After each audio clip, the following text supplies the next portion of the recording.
Hello folks. Now about 2 years ago during the fall, we were enjoying the weather in the backyard and drawing with chalk and whatnot. I can think of a few chalk games that I did back in the day, one of them being tic-tac-toe, but let's face it, the fun goes away pretty quickly. Another one being hopscotch, if you remember that, where you like draw the freaking squares and jump. But again, fun goes away after like 2 minutes, if not less. Honest to God, there's really only one game you can play with chalk that'll actually last you a while. Hangman. And I'll have to admit, it's pretty damn good. And you know, there's actually a movie called Hangman, but 36 years working homicide, and you end up outside a dive bar doing crossword puzzles. Tell me what's on your mind. There's a body over at Waywood Elementary. yeah, it looks like crap. Now, judging by what today's topic is, Hangman done properly, you may be led to believe that I'm telling you have to do it a certain way, like, oh, it has to be done in that fashion. Honestly, people, there is no true, proper way to play Hangman, but there is a more professional way to play it, and there are also rules. Rules! You gotta have them. It's not much, but they gotta be there, and let's go ahead and get them out of the way. But the limit of attempts you have to guess the puzzle without failing should never be more than 6. Because your man has a total of 7 body parts. If you're playing standard Hangman, which includes just letters and no digits, which if it did, it would be the extra edition with 10 more possibilities. But if it's just the standard edition, there are 26 different choices. And regardless on which edition you're playing, standard or extra, that is always the case. Man never has any more than 7 body parts. There doesn't need to be all this like extra right eyebrow, left eyebrow, right eye, left eye, right ear, left ear, nose, mouth. No, none of that crap. It's like when parents give their children to the count of 3 to do something and they're like 1, 2, 2.5, 2 3/4, 2 4/5. Like, dude, stop delaying the inevitable and go whoop that bastard's ass. You said 3, not like 10. The same thing applies here.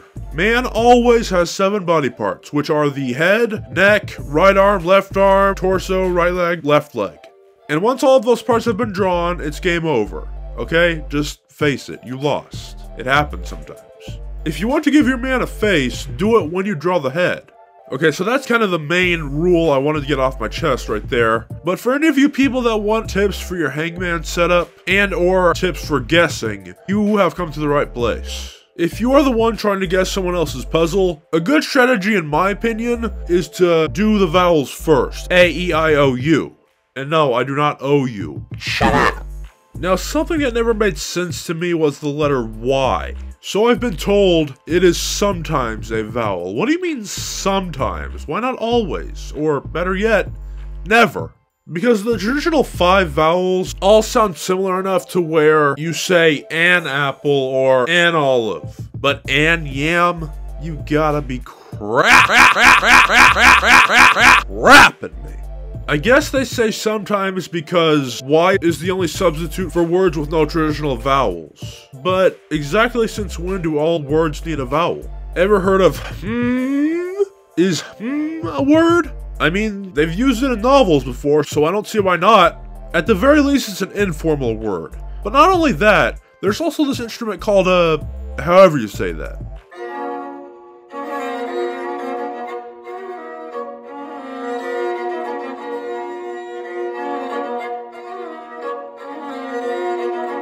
But my apologies, we're getting too far off track. Let's get back to Hangman. Now, another good tip would be not to be too discouraged if a puzzle is really long. And also don't get too confident if a puzzle is really short. Let's say my puzzle is only 1 letter long. A small child would probably think, pfft, that's easy. But you still have 26 possible choices, if you're playing standard, that is. And if you mess up 7 times, you're done. So there's roughly a 26.92% chance that you will get it correct. But a puzzle that is very, very long, that would be insanely difficult as well. Unless the answer to my puzzle is a bunch of the same letter and you just happen to guess it on your 1st through 6th try. Remember, it's not just about randomly guessing letters, it's trying to solve the puzzle. And if anything, the more letters that are repeated, the easier it'll get. What I am saying here is the length of the puzzle does not determine its difficulty, no matter how long or short. If it's just the right length, then that should be a pretty fair challenge, however long that length may be. Now, for you people setting up the gallows, or in simpler terms, making the hangman, by no means do you have to do it this way, but it would be more organized. But you could use 4 different colors when you draw your puzzle, if you have multiple colors. First, you have the foundation, which we'll say is black in this case. This includes the thing the man hangs from, called the gallows, as well as the spaces for each character. Then we have an incorrect letter zone, which we will label as red for any letters that aren't in the puzzle. If I were doing this, I would also make the man the same color as whatever you chose, because he represents the wrong choices, which is why he's being hanged in the first place, because he did something wrong. Next we have the correct letters indicated in green, and finally the remaining letters for if you don't guess the puzzle before man is hanged. We'll say it's blue. Now, like I said, you don't have to do it that way. But I can already tell a number of you guys watching this video already have your mind blown, your mouth is open wide enough to shove a whole melon down in there, and you're thinking, holy shit, this guy's a genius. I have never even thought about it that way before. Thank you. But honestly, it's not that incredible. Now, before we go, I'd like to take a look at the picture I took 2 years ago of 2 different variants of Hangman. As you can tell, the one on the right is less professional than the one on the left, because it was done by my sister when she was 6 years old. I don't intend to pick on anyone here, but there are definitely some things wrong with it.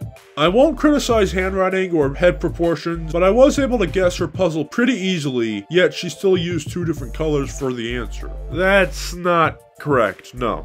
You only use another color to fill in whatever I didn't guess. Oh, and she didn't quite get the memo to try something original because car was the answer to my last puzzle, as well as our dad's puzzle before that. So yeah, that is kind of a problem. Thankfully though, after I explained that she needs to try a bit harder than that, she was able to come up with the word with, which I actually was not able to guess, so well done.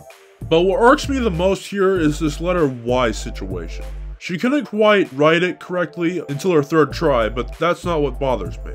She had turned her second Y into a carrot.